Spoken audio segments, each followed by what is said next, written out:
Dicen que hay criaturas que no nacen de carne, sino de castigo, que no son engendradas por vientres, sino por la rabia acumulada de la tierra, cuando la injusticia se vuelve costumbre, y que cuando el abuso camina demasiado tiempo sin ser detenido, el mundo mismo responde creando algo que no pertenece del todo a este lado ni al otro. Así comenzó la leyenda del potro que retó al diablo, no como un acto de valentía, sino como una consecuencia inevitable, porque en el Valle de las Ánimas el equilibrio no se negocia,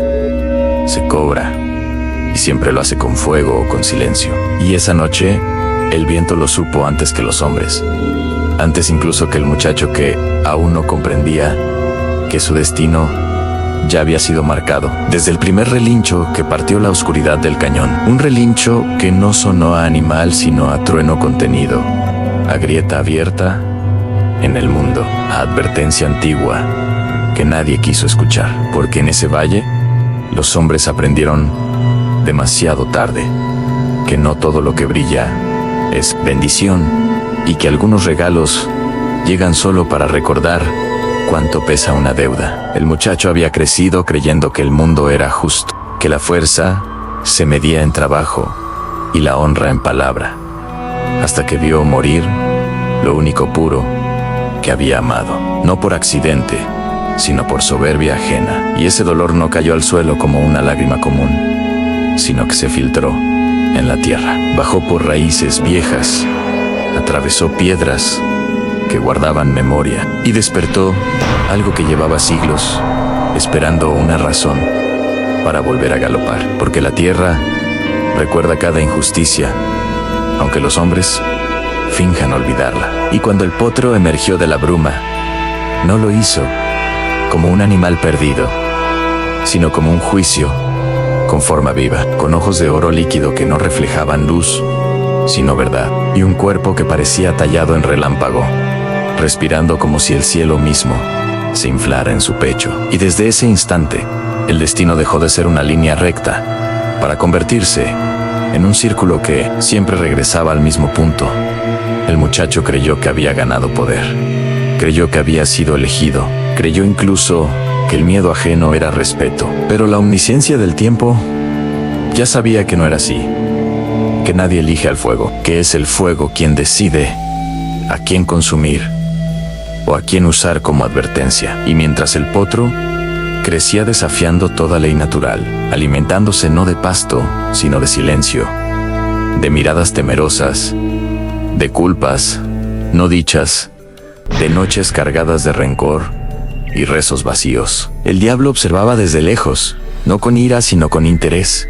porque reconoce lo que no puede poseer fácilmente, reconoce aquello que no nació de él, pero camina peligrosamente cerca de su reino. Y cuando el desafío ocurrió, no fue anunciado con palabras, sino con señales, el cielo cerrándose sin tormenta, los animales negándose a beber, los caminos crujiendo bajo cascos que no tocaban la tierra, y el potro avanzando no para ganar una carrera, sino para corregir un abuso antiguo que llevaba generaciones pudriéndose en silencio. Y cuando cruzó el desfiladero, no saltó, atravesó el aire como si la gravedad hubiera perdido autoridad sobre él, como si las leyes del mundo se inclinaran ante algo más antiguo. Y en ese instante el diablo comprendió que aquello no era suyo ni de Dios, sino del equilibrio, y que enfrentarlo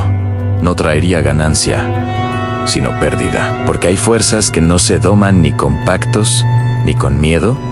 solo se cumplen. Y cuando los hombres intentaron marcarlo, encerrarlo, poseerlo, reducirlo a propiedad humana, el mundo respondió borrándolos sin dejar rastro, no como venganza, sino como corrección, porque el potro no castigaba por odio, sino por mandato. Y aún así en cada castigo cargaba una tristeza antigua, como si también él pagara el precio de existir, como si cada injusticia corregida lo acercara más a su propio final. Y cuando su misión comenzó a agotarse, el brillo de su cuerpo se volvió más intenso,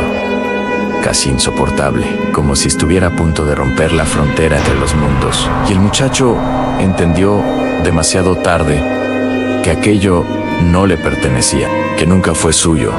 que solo fue testigo de algo que caminó junto a él el tiempo necesario para enseñarle que la justicia invocada desde el dolor siempre exige algo a cambio, que no hay castigo sin pérdida, ni corrección sin cicatriz. Y cuando el potro finalmente se marchó, no dejó huellas ni cenizas, solo un silencio pesado y un valle que nunca volvió a ser el mismo. Porque desde entonces, la tierra se volvió más severa, el viento más vigilante y las noches demasiado largas. Y ahora, cuando el viento cambia de dirección, cuando la oscuridad se espesa y el silencio pesa más de lo normal, los viejos bajan la voz y recuerdan que el monte no olvida, que el fuego no perdona y que aún hoy, quien camina con soberbia, quien humilla, creyéndose intocable, puede escuchar un galope sin ruido, acercándose desde ninguna parte, recordándole que hay historias que no terminan, solo esperan a que alguien vuelva a cometer el mismo error. Y si este relato estremeció algo dentro de ti, si sentiste el galope retumbar en el pecho y la advertencia arder en la espalda, suscríbete ahora a Historias, Secretos y Curiosidades. Activa la campana y acompáñanos, porque mientras exista la oscuridad, siempre habrá relatos que necesitan ser contados y advertencias que el mundo se niega a dejar morir.